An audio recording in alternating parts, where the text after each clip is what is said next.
Command Center is where we tell you the ongoing successes on the war against terror. It will give you a panorama.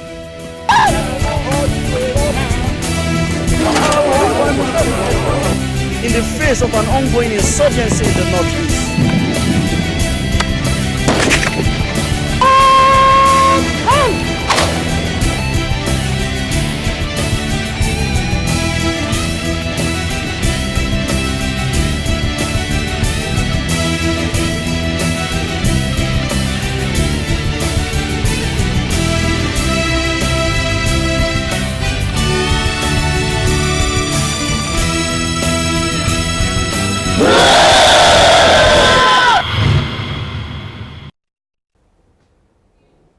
Good day. You are welcome to the program Command Center. Live from the Silverbird Television Abuja studios, we'll bring you an up-to-date information on the war against terror. My name is Amadin and I am your host on this program. The recent onslaught against members of the Boko Haram terrorist sect has continued to yield positive results, with all arms of the military, the Air Force, the Army, and the Navy fully involved. Nigerians have in recent weeks seen a reduction of attacks and suicide bombings, which have become the hallmark of the sect. The gains being witnessed today are indeed a reflection of painstaking efforts by the military and intelligence agencies nationwide, as civilians have begun to return to communities which had once upon a time been ransacked by the terrorists. Today on the program, we have security expert Kabir Adamu, who is also the Chief Executive Officer of Beacon Security Consulting. He's here to appraise the war against terror and the way forward to consolidate on the gains we have witnessed in recent weeks. You can join the conversation by liking our Facebook page, STV Command Center, and follow us on Twitter via our Twitter handle, @CommandCenter16. Stay tuned.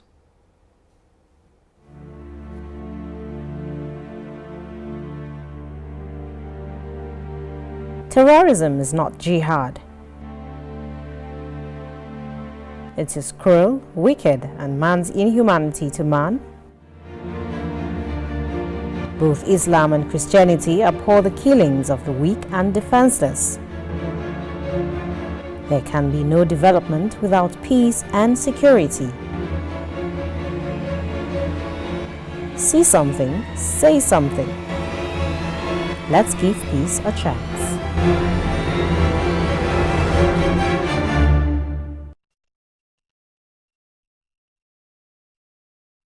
Welcome back. For those just joining us, we have Kabir Adamu once again in the studio. Welcome, sir. Thank you, Amadin. Pleasure to be here. The war against terror, it seems we are finally getting it right. What is your assessment? Yeah, there have been some improvements in terms of the approach, the military approach, the Air Force, the Nigerian Army. Their approach is a bit more strategic now in terms of the mop-up operation that they're doing right now, because that's the phase which the military strategy is undergoing. They've been able to free a lot of the territories that hitherto were under the control of the insurgents. They've been able to arrest, thousands of alleged Boko Haram members. In that regard, yes, there is some progress. However, in terms of our ability to pinpoint factories where IEDs are being manufactured, in terms of our ability to limit the number of materials that are used in making IEDs, access to these materials, in terms of the awareness of the common average Nigerian on what to recognize, to recognize a terrorist, I think there is a lot that remains to be done. So yes, give or take, some successes here, but unfortunately we are yet to see progress in some directions. I know you have constantly harped on security agencies being up and doing, but like you said, give or take, in the last few weeks, the bombings have reduced. Do I assume, or Nigerians assume, that the intelligence agencies have started getting their acts together, or is it the terrorists are finally weary themselves? What my understanding of the situation is that the offensive approach by the Nigerian military is gaining more traction. So it appears from all indications that the training that we're receiving from some allies, including the US and the UK, it's increasing the capacity of the Nigerian military to carry out some of these operations. So for instance, I know that there are about 2 or 3 ongoing military operations in the Northeast, and the objective of those operations are to mop up the terrorists. So the period where the terrorists were able to organize and launch attacks is no longer there. Now they are on the run. And so even when they attack, it is more for survival as against an attack to capture territory or an attack to gain some form of prominence. So yes, from my understanding of the whole scenario, it is a better implementation of the assets that are available, especially to the Air Force. We must commend the Air Force, the Nigerian Air Force. They're doing a wonderful job in terms of a synergy of intelligence and the operational attacks that they are carrying out. And I get the sense that either training or increased equipment has led to this improvement in that regard. Then for the Nigerian Army, we've seen a better application of the assets at their disposal in terms of the mop-up operation that is ongoing. So we know, for instance, that even the synergy between the Nigerian Army and the multinational joint task force is better than what it used to be. The clusters of Boko Haram remnants, at least we know the faction led by Shekau. We have an idea of where he is in Damboa. Now almost the entire area has been surrounded, and this brings in the element of reducing the ability of the terrorists now to have access to supplies, both military and day-to-day supplies, food, petroleum, electricity, name it. So that kind of strangulation of the enemy is leading to what we are seeing, where you see some attacks that are more for survival than to do damage to the enemy. Now, you talked about minor attacks here and there, which you attributed to an attack for survival, not like the kind of organized attacks we had seen in times past. Now, but do you think these attacks will ever get to the point where we'll stop hearing about these attacks? More need to be done if we get to that point. We've always said that the military approach will never completely contain or eliminate terrorism, and I think this is what is revealing itself. You can carry on with the military approach up to a point. What we need is the countering violent extremism approach, where we need to see better elements of de-radicalization, better elements of counter-radicalization, improved governance, improved capacity of the local environment to believe in what government is doing. So win the war, but also win the minds of the people, so that they support what you are doing. By supporting what you are doing, they will supply you with information to deal with the enemy. But we're yet to see that. I'll give you an instance. In some of the locations where operations are ongoing right now, the locales of those places have been told to leave their places and come out, so that the military can carry out the operation. But what palliative measures have been given to them to make them understand that this thing we're doing is for your own good? Now, somebody has abandoned his foodstuff, he has abandoned his house, virtually everything he owns, he has relocated to allow the military to operate. But nothing has been done to make him feel that, yes, this is the reason why we're doing this, and you must support us for greater cause. Now, that person with that kind of mindset is an easy foray for recruitment by Boko Haram, because the story they give these guys is that, look, the government is working against you. They are not protecting you. They are not feeding you. They are not providing for you. The system is not functional. So embrace this new system where we're bringing in, and then we'll give you some meaning to your life. So for me, those are the areas that need to be looked into. And the CVE approach has captured that. There are 4 elements under the CVE approach that we need to give credence to. That funding needs to be obtained, and then it be implemented. Side by side with the military approach, I believe it would deny the terrorists their ability to recruit. It would deny them their ability to gain local support within the areas they are operating in. And honestly, then we'll start seeing an end to terrorism. But as long as we don't do that, then the more you kill, the more they are able to recruit, unfortunately. We'll get to this severe approach and the point you raised about the Air Force, but let's play a short clip because you talked about training. It was a recent drill on counterterrorism and crowd dispersal training by guardsmen attached to the 176 Special Forces Battalion. Let's play a short clip and then we'll go on from there. A typical military checkpoint.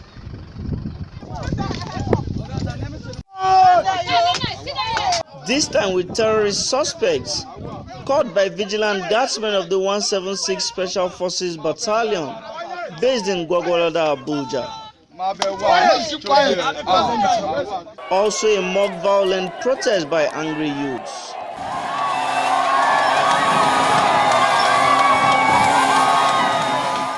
With soldiers drafted to quell the protest with sister security agencies.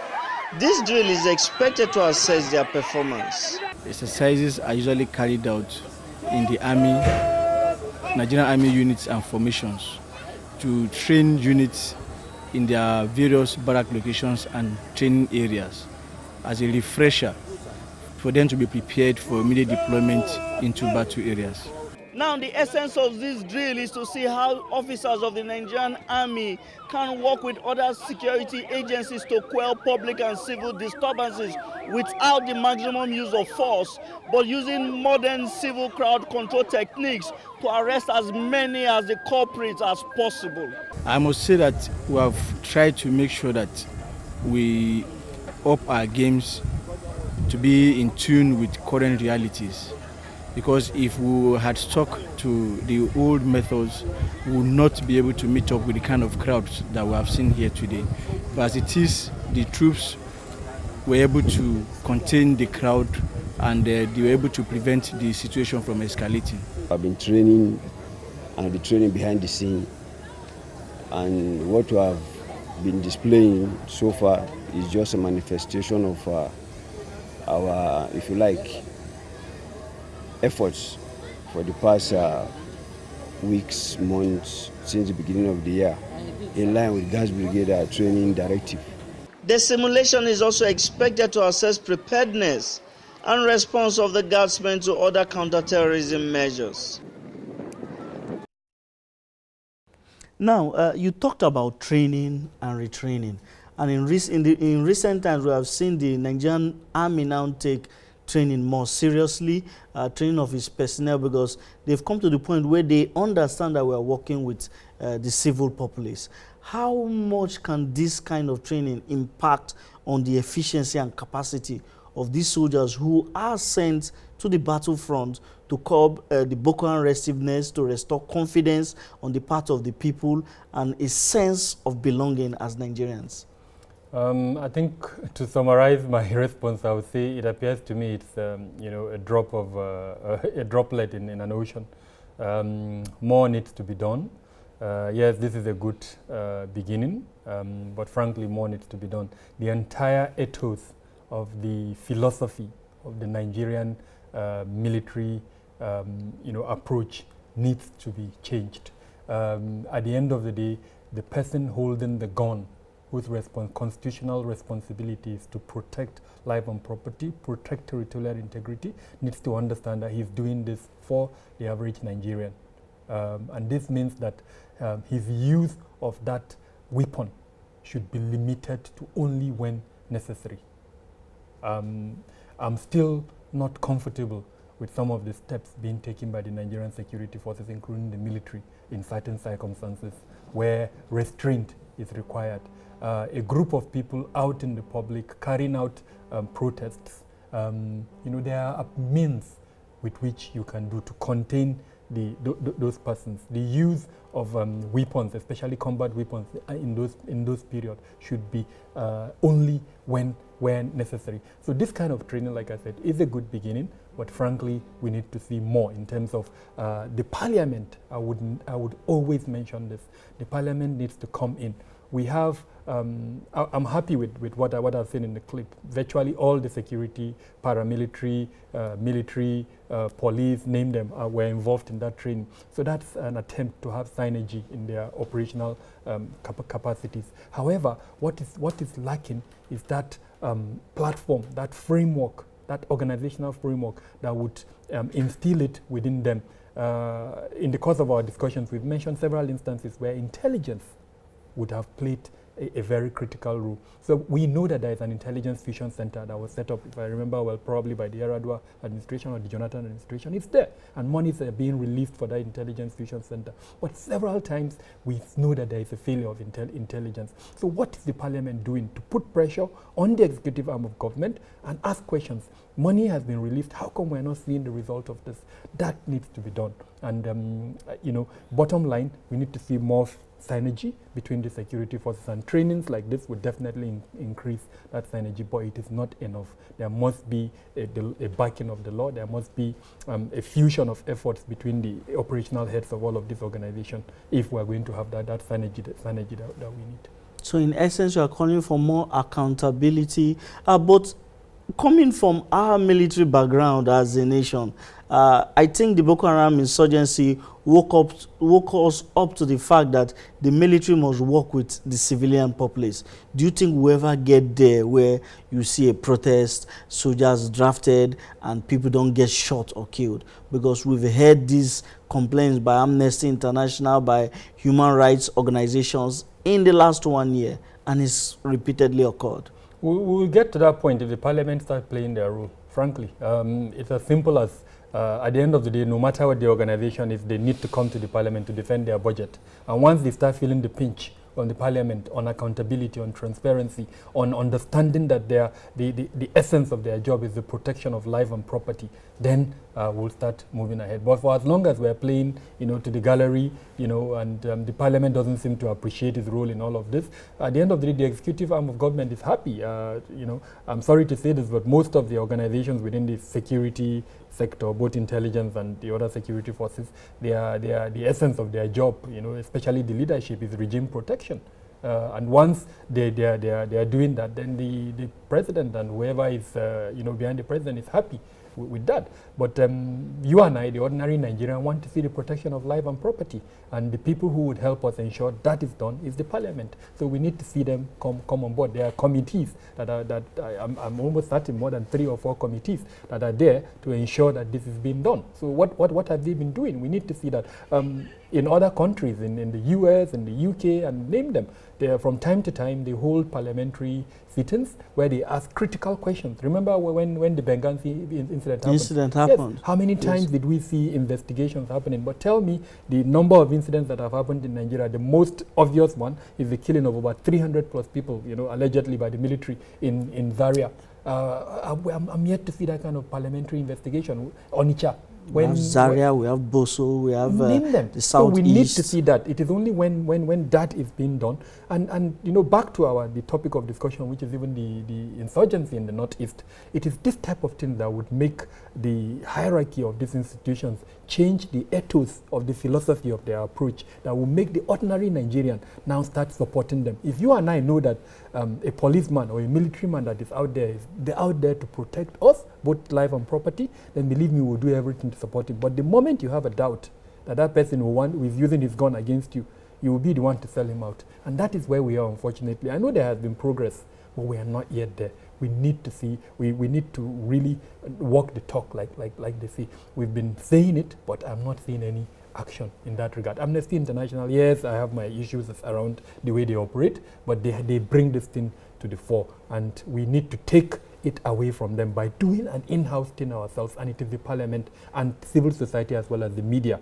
that will help us do that. Once we sweep that thing away from them, then believe me, they will have nothing to talk about, and before you know it, they will leave Nigeria and perhaps concentrate in other countries. Now, you talked about the Air Force. The Air Force has contributed so much to this campaign. Just yesterday, a gathering of Boko Haram terrorists were destroyed by Air Force fighter jets. Almost 2 days ago, another gathering of, a group of Boko Haram terrorists trying to sneak in heavy equipment into Sambisa were neutralized by the Air Force. Appraising their Air Force, what will that be? I have nothing but commendation for the current leadership of the Nigerian Air Force. I think he's been very strategic and quite pragmatic in his approach. He's using what he has as available assets to carry out, these operations that he's doing. And likewise, like you rightly pointed out, very, successful operations. Even though, we are yet to have an independent verification of some of the claims they are making. And it is in that area that I'll urge him to sort of open up and allow, for independent verifications, either through journalists, trusted journalists that can be, brought on board, that will give Nigerians and the world an independent sort of verification of what is happening out there. But really, frankly, I have nothing but commendation for the leadership of the current leadership of the Nigerian Air Force. They should carry on with what they are doing. They should also, I know he's mentioned this, I'm not sure what is stopping it, but he should look at, areas of improving the capacity of the Air Force to deploy what is called light force deployment, so that they are able to reach locations in minutes, in 7 minutes, or less than that. Let's say the Air Force base in Yola or in Maiduguri, as the case may be, something is happening in Mobar, they should have that capacity to deploy in just 7 minutes, irrespective of the time of the night. Now, once they have that capacity and they have the right assets, then I'll tell you Boko Haram, at least the offensive nature of Boko Haram will be history. Finally, my producer is on me. You talked about counter-violence extremism messages. How much can the adoption of this, help in this campaign against Boko Haram? A lot. We're at that stage where we need to emphasize on that. I've mentioned the aspects of countering violent extremism, de-radicalization, counter-radicalization, economic regeneration of the affected region, and then, of course, making the people support the counter-terrorism approach. Now, if you do that, it means you've denied the terrorists the ability to recruit. It also means the people will support your counter-terrorism approach. And it also means the people will protect themselves, which is also very important. If we arm the people the ability to protect themselves, then that means the casualty rate, even when an attack happens, will reduce. It is CVE that will do that. Thank you very much, sir. My pleasure, Amadin. This is the much we can take for today's episode. As usual, whenever Kabir Adamu is in the studio, he gives us what we call an overdose. You can keep the conversation going by liking our Facebook page, STV Command Center. You can also follow us on Twitter, on our Twitter handle @CommandCenter16. We'll be glad to keep the conversation going. I remain Amadin Uyi, your amiable host. Do have a wonderful week.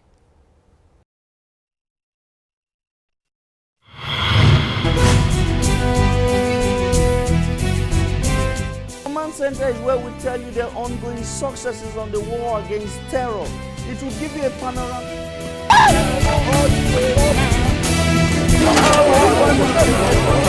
In the face of an ongoing insurgency in the Northeast.